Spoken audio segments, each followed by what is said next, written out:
কিছু একটা শিকার তো হচ্ছে তো বটেই, এটা তো পরিষ্কার। এটা প্রতিহিংসা বলেন, হিংসা বলেন, বিদ্বেষ বলেন, সব কিছু মিলিয়ে আজকে মনটা খারাপ। বেশি কথা বলবো না, এটা আমাদের আইনজ্ঞ উনি বলবেন। মনটা খারাপ যে একটা তারিখ নিয়ে যেরকম একটা ধস্তাধস্তি করতে হলো, তো মনটা খারাপ হয়ে গেল। কাজেই সেই অবস্থাতে কিছু বলার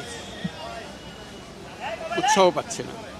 তবে একটা ভালো লাগলো যে আজকে ওই খাঁচার ভেতরে আমাদেরকে ঢোকায় নেই। তো খাঁচার বিষয়টা আমি বারে বারে বলতে থাকবো, এটা জাতির প্রতি একটা মস্ত বড় অপমান। এই অপমান আমাদের সহ্য করা উচিত না। আমি বিচার বিভাগের প্রতি আবেদন জানাই, যত তাড়াতাড়ি সম্ভব এই খাঁচাগুলো সরিয়ে ফেলা, এটার ব্যবহার থেকে আমরা মুক্তি পেতে চাই।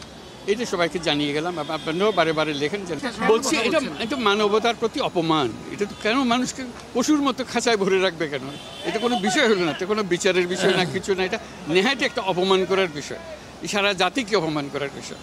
কাজে জাতীয় অপমান থেকে মুক্ত হতে চাই, সেই জন্য বলি। এটা আমার বিষয় বলছে না, আমার বিষয় বলছে না, পুরোপুরি খাঁচাটাই, এই খাঁচাটাই বিলুপ্ত হয়ে যাওয়া উচিত। এটা কারোর জন্য প্রয়োগযোগ্য না। এবার এটা আদালতে রাখা মানেই হলো আমি তোমাকে অপমান করার জন্য এখানে বসছি, সেটার জন্য নিশ্চিত। এটা বিচারের জন্য এসছে, অপমান করার জন্য তো আসলে।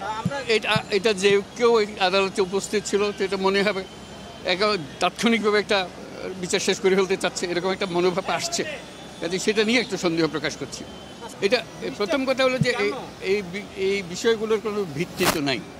কাজে এইটাই ভিত্তি ছাড়া একটা মামলা সেটা তাড়াহুড়ো করে ফেলাটাই তাদের জন্য মনে হচ্ছে একটা করণীয় বিষয়। এটা পরিষ্কারভাবে বলতে পারবেন উনি, এখানে আদালতের অভিজ্ঞ মানুষ। এটা কি, এর ব্যাকগ্রাউন্ডে কী আছে, কীভাবে আছে, দেশের মানুষ সবাই বোঝে, তারা বুঝে নেবে।